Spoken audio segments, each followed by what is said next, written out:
Hello! Welcome back. So great to see you. Anyway, today we're gonna start the refurbishing of this speaker. This is a SX ga1065 and it's a small practice amp. It's the one you get in one of those SX kits. I don't know if you guys remember those back in the days when you started playing guitars, maybe? You could buy those kits and basically you got a guitar, a case, and or a bag, I mean. A small little amp and a tuner. In some of those kits you even got a capo. But anyway, the thing is, it's been kicked around a bunch and I thought it would be a cool idea to, you know, have some fun with it, basically. I don't know if it shows up on the camera, but it has some small imperfections here and there from years of abuse. It's definitely not bad. It doesn't like need to be. It doesn't need to have anything done to it, basically. But I felt like, you know, any excuse to have some bit of fun, you know. So that's what we're gonna do, and we're gonna start off by just taking it all apart and go from there. So I'm going to start off by taking out all the screws. I've already taken the ones on the back, and now we can just start unscrewing all these.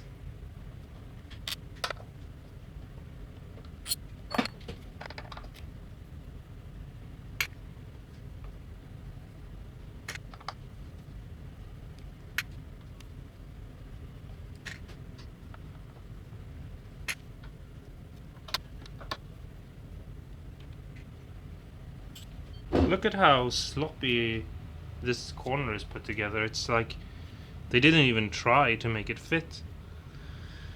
It's gonna be really nice to hopefully fix this so that we can have the corners without these metal covers, you know, to make everything look a little bit nicer.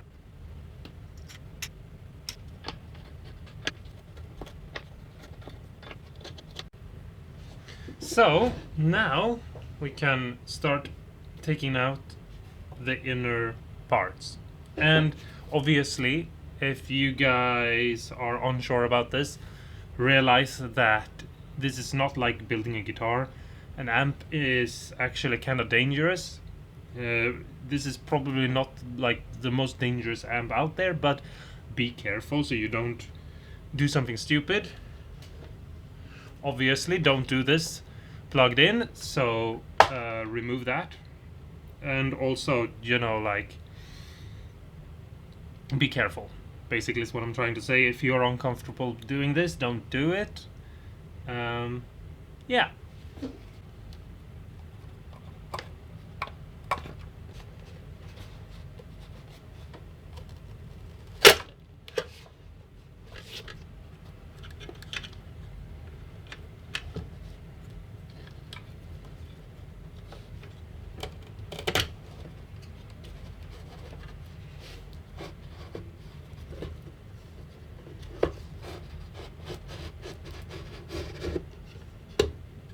There's the speaker. We'll look more at that later.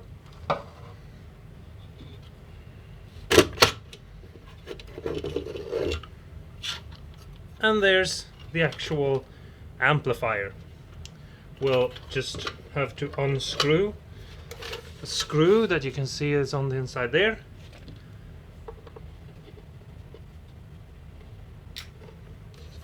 Now we can take this out. If you do it like this and you take the whole thing out, you don't have to worry that much about like touching anything weird. Obviously be careful, but you don't have to be that afraid of electrocuting yourself. Okay, so here's a little thing that I did. I don't know if I would recommend you doing this. This is just something I did, and I thought I should tell you. The thing is, one of the reasons that I stopped using this amp is, I mean, except for the fact that I got better at playing guitars and I didn't really need this anymore, and I bought a nicer amplifier, but one of the reasons why I didn't like this one was because it has this mode where you can press in and get a distorted sound or a clean sound. It's called drive, and it has this weird diode clipping circuit that I just felt like was unusable and really awful sounding. And so what I did was I took out the two diodes, and as you probably can see, hopefully you can at least, there's just nothing there anymore. I also removed the little capacitor that was there. So if you have this circuit, you can see here, I removed those. That made the amp a lot louder. And the thing is, you might think, oh yeah, that's really good, because why not just louder is, more good. Well, the problem with that is that you will break the speaker if you do that. If you look right here, I replaced the two jumper cables that were here with two resistors, and I took two 6K resistors. The amp is still too loud, but it's manageable. It's much closer to the original level of sound now. And I really like the new drive channel sound. I think it sounds a lot better. So here's a clip of what that sounds like.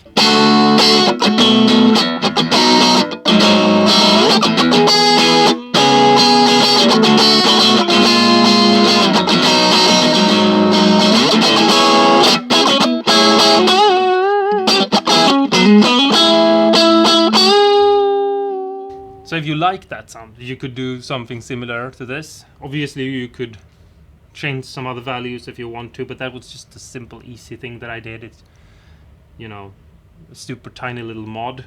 If you're interested, just letting you know, because when I'm done with this amp, it's not going to sound anything like yours if you have one of these, because yeah, I've sort of modded it.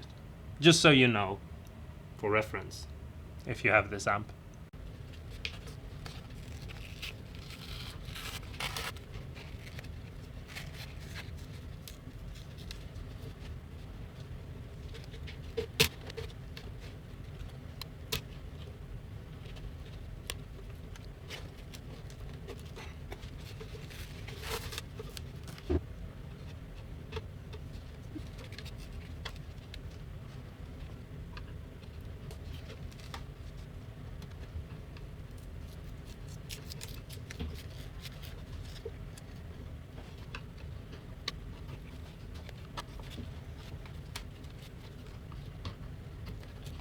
It's strange how easy it felt to pull away on the top, but on the front side it's really difficult. It's almost like they didn't put any glue on it. Only where it matters.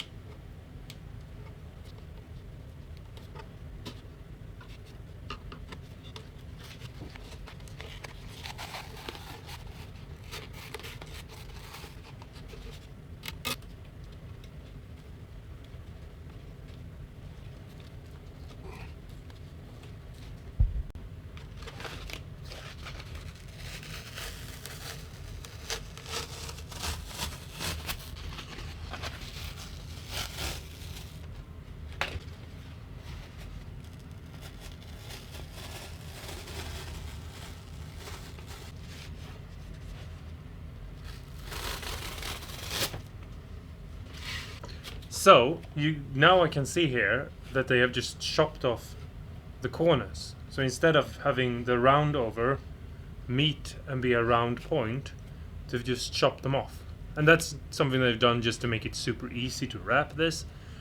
But if I want to go with not having those corner protector things on, I'm gonna have to glue a new piece of wood over here, and then I'm gonna have to shape it into a round piece, just like it's supposed to be. So I'm gonna clean this up a little bit, and then I'm gonna glue those on. Okay, so I'll be right back. So what I did was I cut out a little piece of wood and I glued it on the edge, and then after it dried I just cut it flush with all the sides, and now I just have this little square piece, and all I have to do is basically round it over and make it smooth and nice and blend it in perfectly into the already round over, and then we're basically good to go. I'm just going to put some glue into these holes.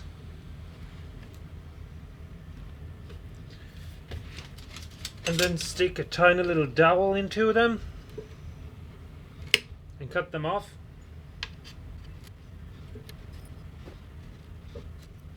And then once the glue has dried, I can cut them flush with the outer side. It's just to fill the holes so that once the new cloth goes over, there wouldn't be marks in the sides.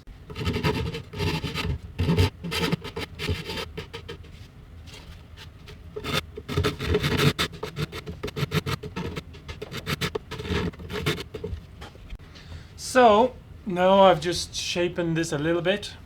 It's a rough shape just so there are no weird edges around it sticking out, and that's because I'm going to use this router bit and go along to make everything uniformed and easy.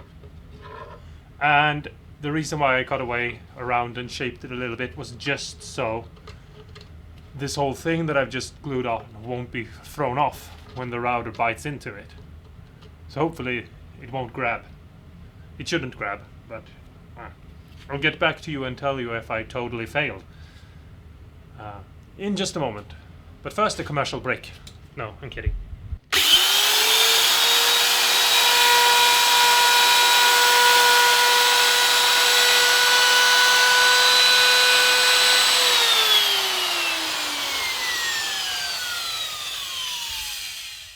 Okay, so I'm getting ready to glue down the fabric. Now what I've done is I've made a line that goes across the top right here, and it's evenly spaced, so it's square. Then I've done a line like this that is straight in the middle. I've put a piece of masking tape down here so that I don't get any glue on here, because I want to glue the two pieces that come here, because this is where it begins and this is where the fold will end. And I want to glue those to the very end of them. I want to glue them back together at the same time. So what I've done is I've taken the fabric, I've squared it up, and you can't really see this, but in the middle I've done a line. So now I just have to match these two lines up. The end of the fabric with the mark I've done here, and the middle line that I have right here on the fabric with the middle line right here. So I'm just going to glue this down like this, and then when I've glued around all the sides and I come back here, I'm going to fold this up like this. I'm going to remove the masking tape, glue this down, and glue the flop on the other side down, match them up and make sure that the connection is as seamless as possible. So let's do that right now. Start off by putting down some glue. This is just regular wood glue. I know some people say you should use like contact cement and stuff like that, but it's not necessary when you're doing something that I'm like what I'm doing right now, which is using fabric that is very okay with wood glue. But you should look at what kind of glue you're using and what kind of fabric you're using to see if it works. You can do a test piece or something like that to make sure, and then depending on if it works out the way you want, you can decide if you want to go that way. I did a test piece off screen and I was very pleased with how it turned out. So that's why I'm going with this. There's no need to make anything more complicated than it needs to be. So I'm removing the tape, and you can see I have a perfectly fine line. And then we're just going to take this fabric and we're just going to lay it down gently on the line like so. Make sure it is correctly on all sides, and then just smear it out. Make sure it stays nice like so. And now we're just gonna let this side dry completely, and then we're gonna move on to the next side.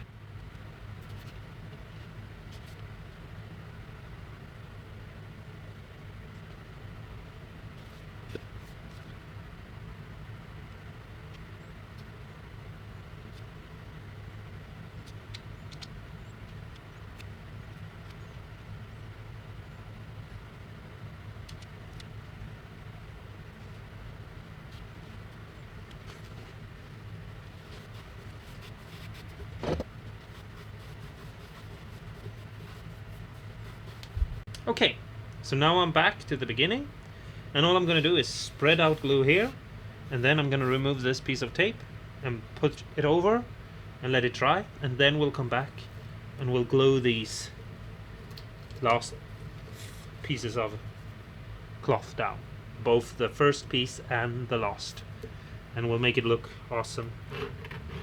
So first we're just going to put some glue down. And I'm going to take my piece of foam and I'm just going to smear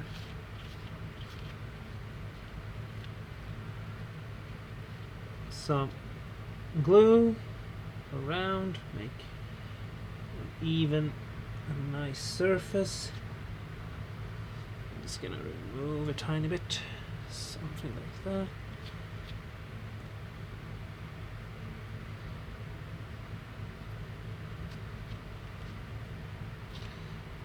See, I think this looks nice. Maybe a little bit too much on this side, something like that. And then we're just gonna, almost forgot, just gonna remove this tape. So, and now we'll just take the fabric and we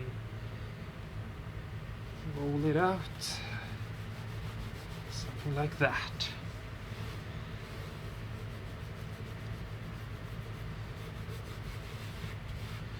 And just stroke it out and make sure it looks nice and neat and even and perfect and awesome and just all around amazing.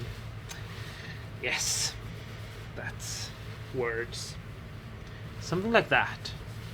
And now we're just gonna leave it to dry.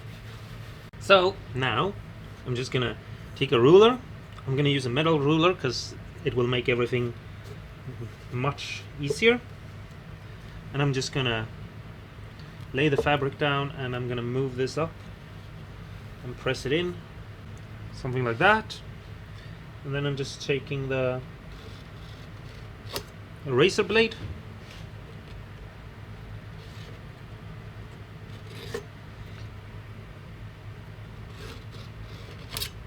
and I'm cutting in to the fabric, something like that. And then I'm just taking a scissor and I'm moving this over and I'm trying to cut as straight as I can to connect it to the side and then to the other one.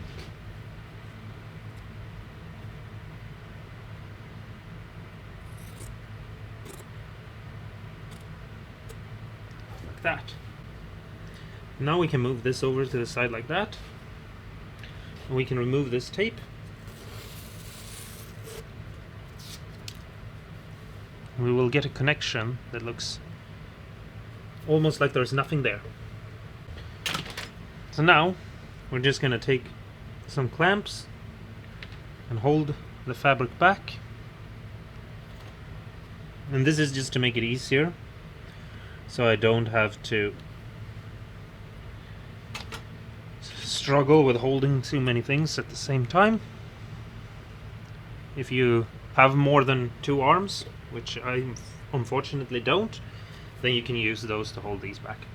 But anyway, now we're just going to put glue down here, put them together, and then we're going to take some tape and tape them together, and that's just to make sure that there isn't any movement. There really shouldn't be any movement because this whole surface here on both sides are already glued down and it's already dried. But just to be extra sure, because I really don't want anything to move, we're still going to use some tape, and that's just to make sure everything is perfect. It would be a shame at this point, when we've gotten so far, if something happened that ruined it all for me. So just going to take some extra precaution and glue this down carefully. I put a little bit too much glue on here.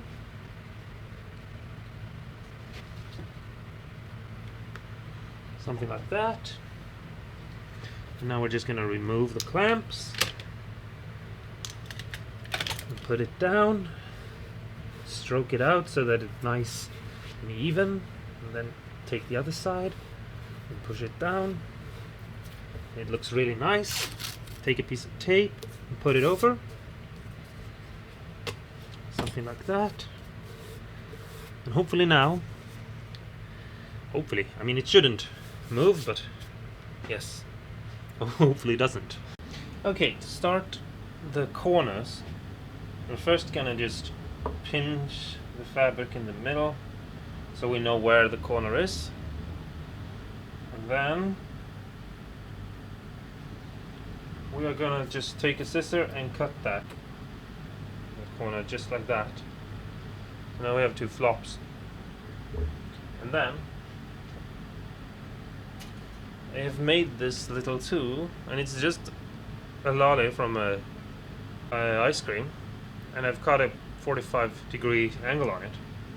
And all you have to do is you take one of the flops first and you tug it tightly, and then you hold it up against the corner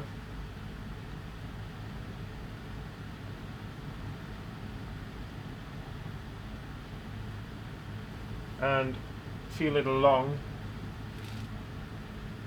the edge of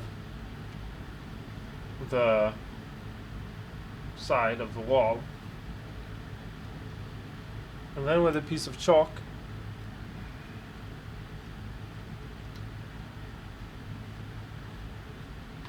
you make your mark with a 45 degree, and then we can cut that in.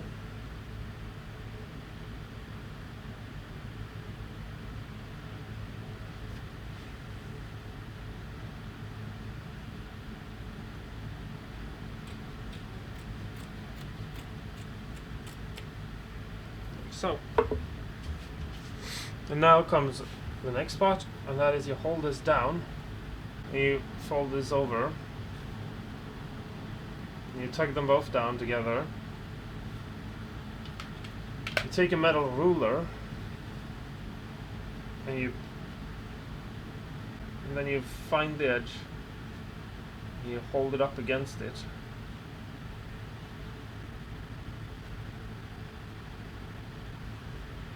Then, when you find the edge, you can feel the layers of fabric. That's what I mean with the edge. You can hold the ruler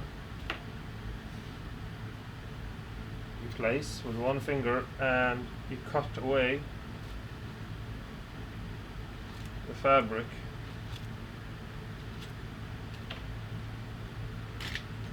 And then we can just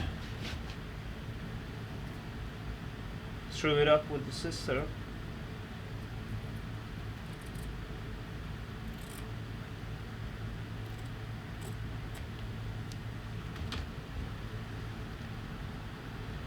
You see how they line up perfectly. And now we just have to take some glue,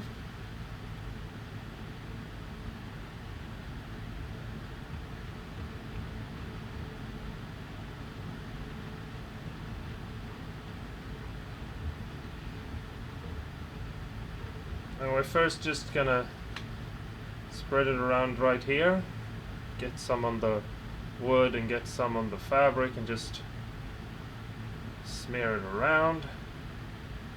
Maybe get a little bit more just to be sure it looks even, like this.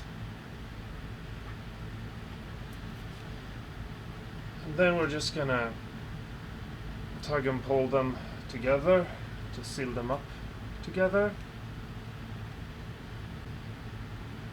Like this. You're gonna take a piece of tape and we're just gonna set it down and then try to pull these together and tape them down.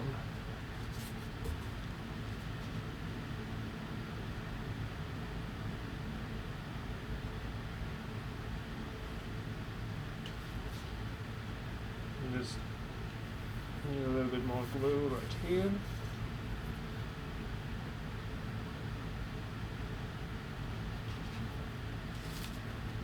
Just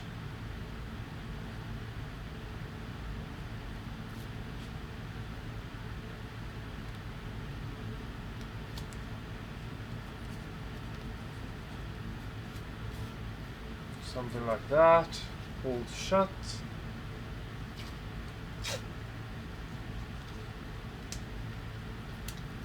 Another piece.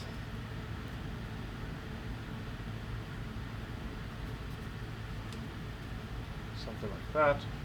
And now we just have to wait for that to dry. We can glue everything else down.